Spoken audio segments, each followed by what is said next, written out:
उत्तर प्रदेश के मुख्यमंत्री योगी आदित्यनाथ जी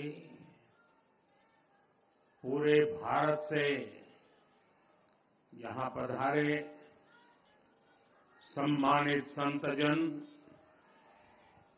भक्तगण और मेरे भाइयों एवं बहनों,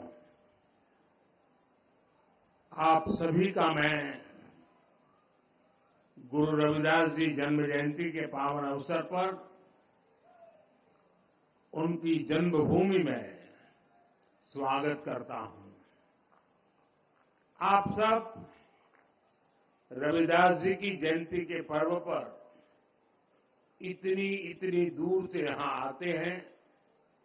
खासकर मेरे पंजाब से इतने भाई बहन आते हैं कि बनारस खुद भी मिनी पंजाब जैसा लगने लगता है।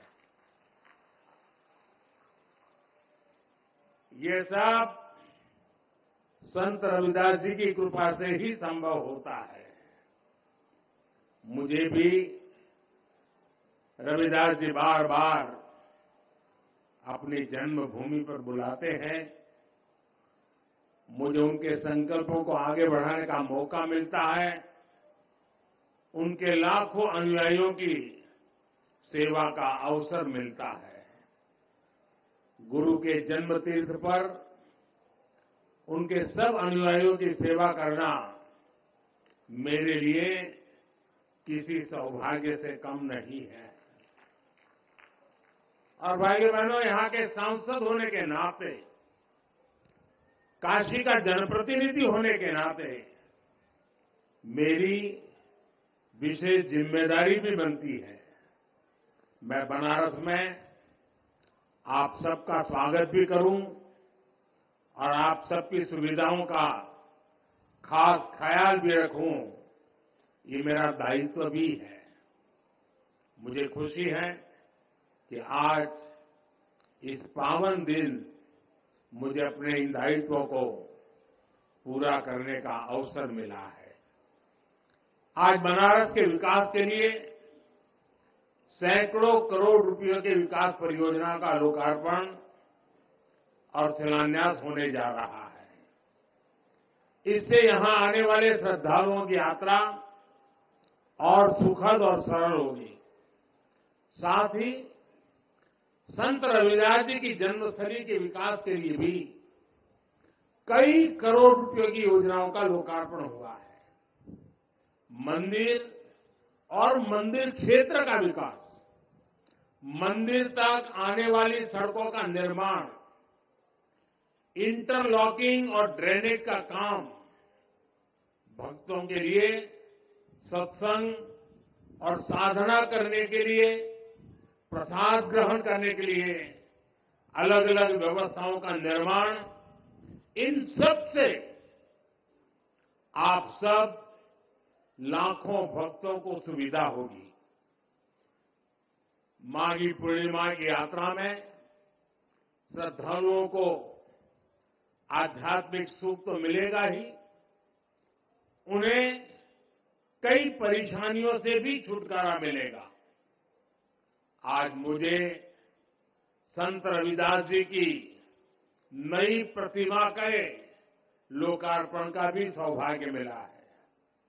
संत रविदास म्यूजियम की आधारशिला भी आज रखी गई है। मैं आप सभी को इन विकास कार्यों की अनेक अनेक शुभकामनाएं देता हूं। मैं देश और दुनिया भर के सभी श्रद्धालुओं को संत रविदास जी की जन्म जयंती और माघी पूर्णिमा की हार्दिक बधाई देता हूं।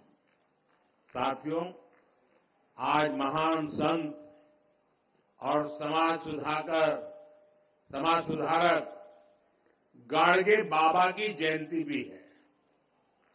गाडगे बाबा ने संत रविदास की तरह ही समाज को रूढ़ियों से निकालने के लिए, दलितों वंचितों के कल्याण के लिए बहुत काम किया था। खुद बाबा साहब आंबेडकर उनके बहुत बड़े प्रशंसक थे। गाडगे बाबा भी बाबा साहब से बहुत प्रभावित रहते थे।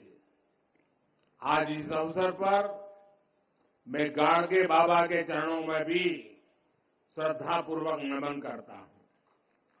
साथियों, अभी मंच पर आने से पहले मैं संत रविदास जी की मूर्ति पर पुष्प अर्पित करने, उन्हें प्रणाम करने भी गया था।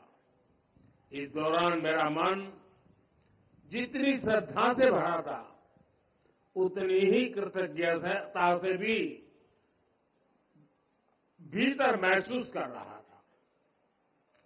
वर्षों पहले भी जब मैं न राजनीति में था, न किसी पद पर था, तब भी संत रविदास जी की शिक्षाओं से मुझे मार्गदर्शन मिलता था।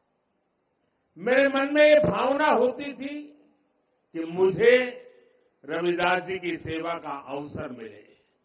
और आज काशी ही नहीं, देश की दूसरी जगहों पर भी संत रविदास से जुड़े संकल्पों को पूरा किया जा रहा है। रविदास जी की शिक्षाओं को प्रसारित करने के लिए नए केंद्रों की स्थापना भी हो रही है। अभी कुछ महीने पहले ही मुझे मध्य प्रदेश के सतना में भी संत रविदास स्मारक एवं कला संग्रहालय के शिलान्यास का सौभाग्य मिला था। काशी में तो विकास की पूरी गंगा ही बह रही है। साथियों, भारत का इतिहास रहा है, जब भी देश को जरूरत हुई है, कोई न कोई संत, ऋषि, महान विभूति भारत में जन्म लेते हैं। रविदास जी तो उस भक्ति आंदोलन के महान संत थे, जिसने कमजोर और विभाजित हो चुके भारत को नई ऊर्जा दी थी। रविदास जी ने समाज को आजादी का महत्व भी बताया था और सामाजिक विभाजन को भी पाटने का काम किया। ऊंच नीच, छुआछूत, भेदभाव, इस सब के खिलाफ उन्होंने उस दौर में आवाज उठाई थी। संत रविदास एक ऐसे संत है जिन्हें मत, मजहब, पंथ, विचारधारा की सीमाओं में नहीं बांधा जा सकता। रविदास जी सबके हैं और सब रविदास जी के हैं। जगत गुरु रामानंद के शिष्य के रूप में उन्हें वैष्णव समाज भी अपना गुरु मानता है। सिख भाई बहन उन्हें बहुत आदर की दृष्टि से देखते हैं। काशी में रहते हुए उन्होंने मन चंगा तो कठौती में गंगा की शिक्षा दी थी।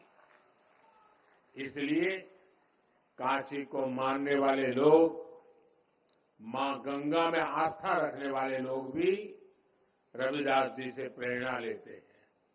मुझे खुशी है कि आज हमारी सरकार रविदास जी के विचारों को ही आगे बढ़ा रही है। भाजपा सरकार सबकी है। भाजपा सरकार की योजनाएं सबके लिए है। सबका साथ, सबका विकास, सबका विश्वास और सबका प्रयास, ये मंत्र आज 140 करोड़ देशवासियों से जुड़ने का मंत्र बन गया है।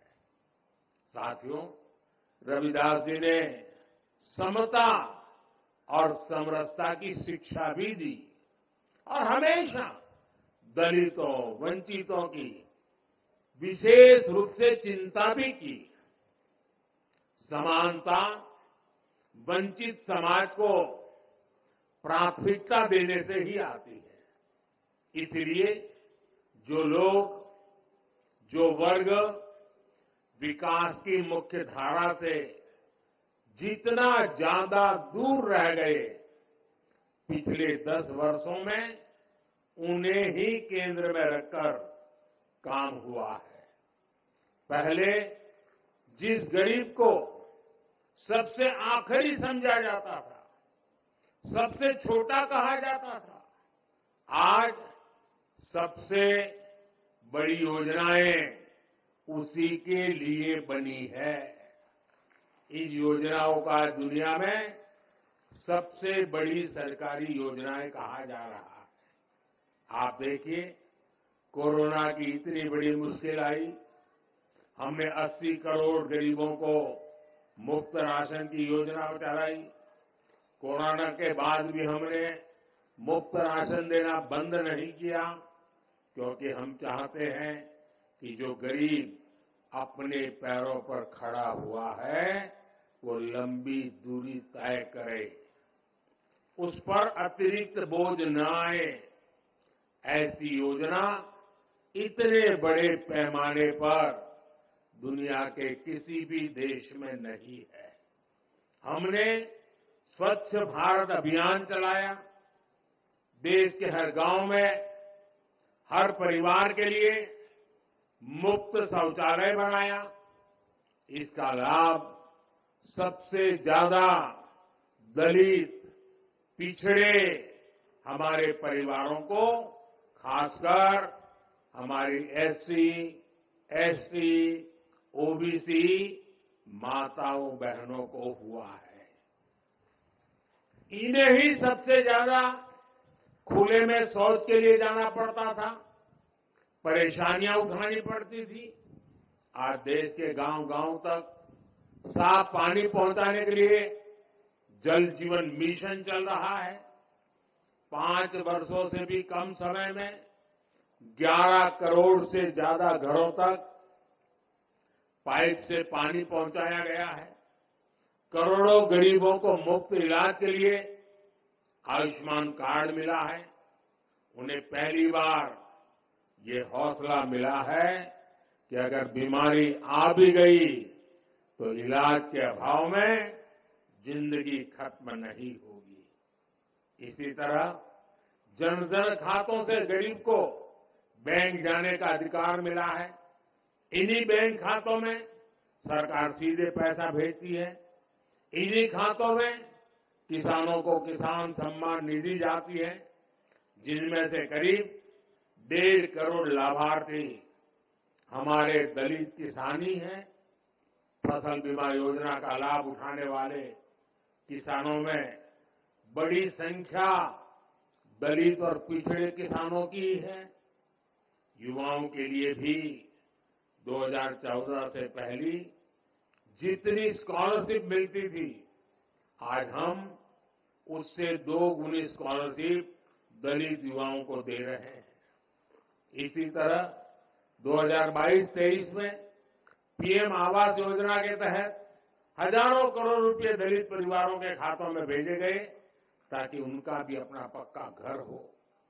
और भाइयों बहनों, भारत इतने बड़े बड़े काम इसलिए कर पा रहा है क्योंकि आज दलित, वंचित, पिछड़ा और गरीब के लिए सरकार की नीयत साफ है।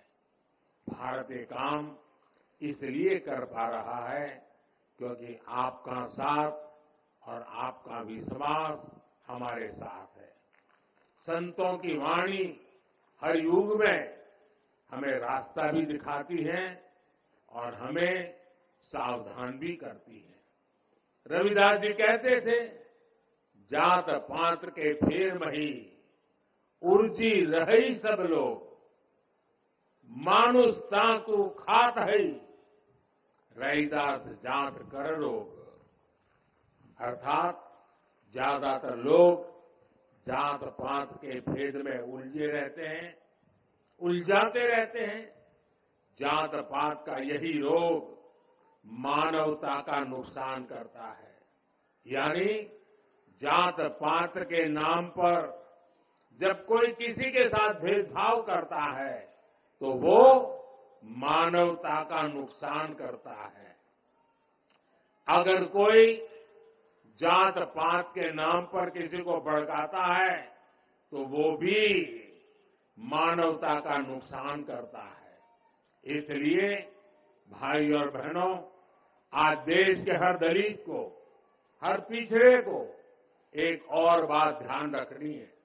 हमारे देश में जाति के नाम पर उकसाने और उन्हें लड़ाने में भरोसा रखने वाले इंडी गठबंधन के लोग दलित, वंचित के हित की योजनाओं का विरोध करते हैं। और सच्चाई ये है कि ये लोग जाति की भलाई के नाम पर अपने परिवार के स्वार्थ की राजनीति करते हैं। आपको याद होगा, गरीबों के लिए शौचालय बनाने की शुरुआत हुई थी तो इन लोगों को उन्होंने इसका भी मजाक उड़ाया था। उन्होंने जनधन खातों का भी मजाक उड़ाया था।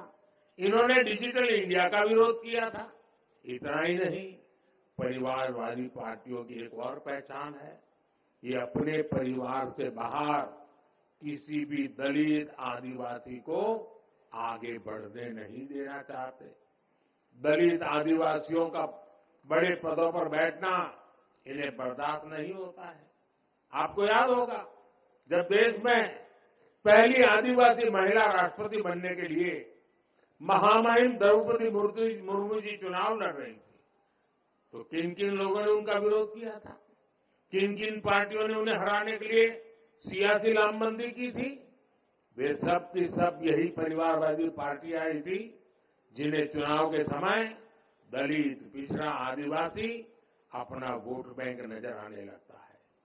हमें इन लोगों से, इस तरह की सोच से सावधान रहना है। हमें जातिवाद की नकारात्मक मानसिकता से बचकर रविदास जी की सकारात्मक शिक्षाओं का पालन करना है। साथियों, रविदास जी कहते थे, 100 वर्ष लो जगत मही जीवत रही करू काम। रविदास कर्म ही धर्म है, कर्म करहु निष्काम। अर्थात 100 वर्ष का जीवन हो तो भी पूरे जीवन हमें काम करना चाहिए, क्योंकि कर्म ही धर्म है। हमें निष्काम भाव से कर्म करना चाहिए। संत रविदास जी की शिक्षा आज पूरे देश के लिए है। देश इस समय आजादी के अमृतकाल में प्रवेश कर चुका है। पिछले वर्षों में अमृतकाल में विकसित भारत के निर्माण की मजबूत नींव रखी जा चुकी है। अब अगले 5 साल हमें इस नींव पर विकास की इमारत को और ऊंचाई देनी है। गरीब, वंचित की सेवा के लिए जो अभियान 10 वर्षों में चले हैं, अगले 5 वर्षों में उन्हें और भी अधिक विस्तार मिलना है। ये सब 140 करोड़ देशवासियों की भागीदारी से ही होगा। इसलिए ये जरूरी है कि देश का हर नागरिक अपने कर्तव्यों का पालन करे। हमें देश के बारे में सोचना है। हमें तोड़ने वाले, बांटने वाले विचारों से दूर रहकर देश की एकता को मजबूत करना है।